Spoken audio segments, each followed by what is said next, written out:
বিসমিল্লাহির রহমানির রহিম। আসসালামু আলাইকুম ভিউয়ার্স, লুপার রান্নাঘর ইউটিউব চ্যানেল থেকে আপনাদের স্বাগতম। যারা নতুন ভিউয়ার্স তারা আমার চ্যানেলটিকে সাবস্ক্রাইব করবেন, আর যারা সাবস্ক্রাইব করেছেন তাদেরকে অনেক অনেক ধন্যবাদ।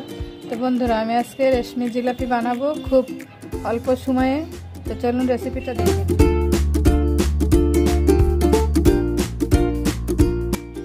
এখানে দিলাম half cup cornflour, half cup চাউলের গুঁড়া। আমি কাপটা একটু উঁচু করে করে নিয়েছি। এখন দিয়ে দিব উঁচু করে 1 কাপ বেসন। এখন এই 3টি উপকরণ একসঙ্গে মিক্সার করে নিব। এখন দিব সামান্য পরিমাণে লবণ। একটু একটু করে পানি দিয়ে এই খামিরটা মেখে নিব।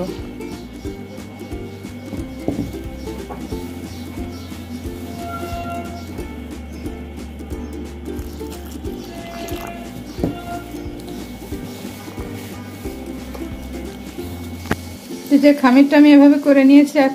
এখন দিয়ে দিব খুব সামান্য পরিমাণে জিলাপির অ্যাসিড। এই অ্যাসিডটা দিলে জিলাপিটা অনেকক্ষণ মচমচে থাকে। দিয়ে আর একটু ভালোভাবে মেখে নেব।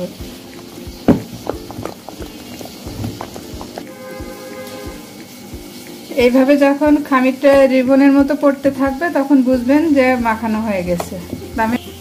আমি এখন 10 মিনিট রেস্টে রাখবো। তো আমি একটু রেড ফুড কালার, এই যে রেড ফুড কালারটা মিশিয়ে নিয়েছি। আর এখন এরকম একটা বোতলে ভরে নিব। এই যে আমি চিনি শিরাটা করে নিয়েছি। 2 কাপ চিনি 1 কাপ পানি এর রেশিওতে। চুলায় কড়াই বসিয়ে দিয়েছি। কড়াইয়ে পর্যাপ্ত পরিমাণে তেল বসিয়ে দিয়েছি। তেলটা একটু গরম হলেই জিলাপি দিয়ে দিব।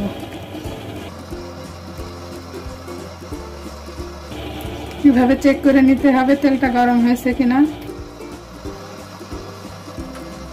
তো বিসমিল্লাহ করে জিলাপি দেওয়াটা শুরু করব।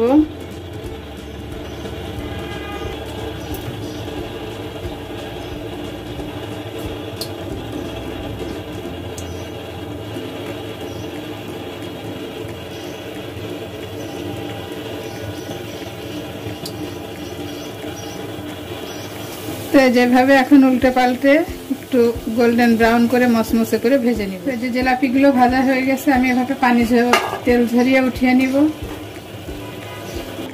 এরপর যে জিলাপিগুলি রসে দিয়ে দিব।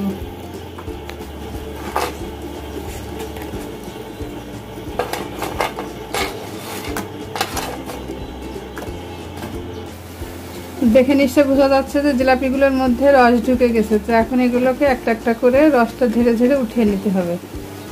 তো এভাবে করে আমি সবগুলো জিলাপি বানিয়ে নিব। বন্ধুরা, আমার জিলাপিটা বানানো হয়ে গেছে। আমি সার্ভ করে দিয়েছি। দেখে নিশ্চয় বুঝতে পারছেন জিলাপিগুলো অনেক ক্রিস্পি হয়েছে। তো এরকম মজার মজার রেসিপি পেতে আমার চ্যানেলটিকে সাবস্ক্রাইব করবেন, আমার পাশে থাকবেন। সবাই দোয়া করবেন। আল্লাহ হাফেজ।